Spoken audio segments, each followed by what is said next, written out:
मंगलवार दिन खुंटा ब्लॉक बाहानड़ा ग्राम पंचायत रे 28तम पेशा स्थापना दिवस को पेशा दिवस रूपे पालन करी स्वतंत्र प्रशिक्षण कार्यक्रम करा जायतिला। उक्त प्रशिक्षण सभारे बाहानड़ा पंचायत पीईओ श्रीजुक्त सुब्रत कुमार प्रधान सभापतित्व करथिले। सभारे बाहानड़ा पंचायत जंगल जमी अधिकार कमिटीर वॉलंटियर श्रीजुक्त उदयनाथ हेम्ब्रम मुख्य वक्ता भाव में कहिथिले जे भारतर मूलवासी होउछन्ति आदिवासी।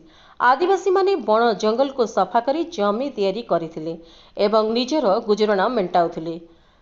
किंतु ब्रिटेन ईस्ट इंडिया कंपनी शासन आसीबा द्वारा 1750 रु आदिवासी माने ब्रिटिश विरोध में लड़ाई करी आसुथिले एवं देश स्वाधीन पई निज जीवन को भी बलिदान देइथिले।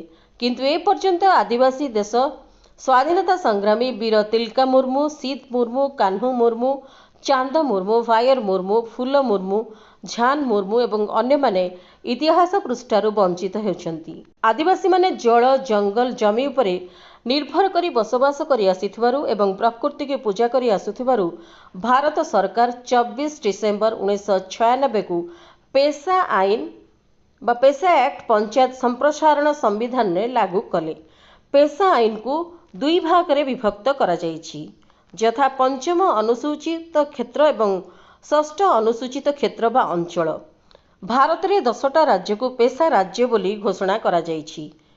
पेशा आईन अनुसार जंगलजात द्रव्य को आदिवासी माने व्यवहार करने सहित जल जंगल को सुरक्षा करने एवं निशा द्रव्य क्रय विक्रय को संपूर्ण रूपे बंद करंतु बोली तांको वक्तव्य प्रकाश करथिले। एही प्रशिक्षण शिविर रे बाहानड़ा सरपंच श्रीमती सावित्री टुडू, बीएफटी गौर बेहरा, सीआरपी चन्मुनी मारंडी, जीपीएलएफ सभापति पार्वती माझी, जीपीएलएफ सेक्रेटरी सुमित्रा बाक्से, अंगनवाड़ी कर्मी लक्ष्मी मुर्मू सह पंचायत वार्ड मेंबर, ग्रामवासी एवं ब्लॉक कर्मकर्ता माने उपस्थित थिले। सभा शेष रे एडीओ श्रीजुक्त रविंद्र मारांडी समस्त को धन्यवाद देई सभा समाप्त करिथिले।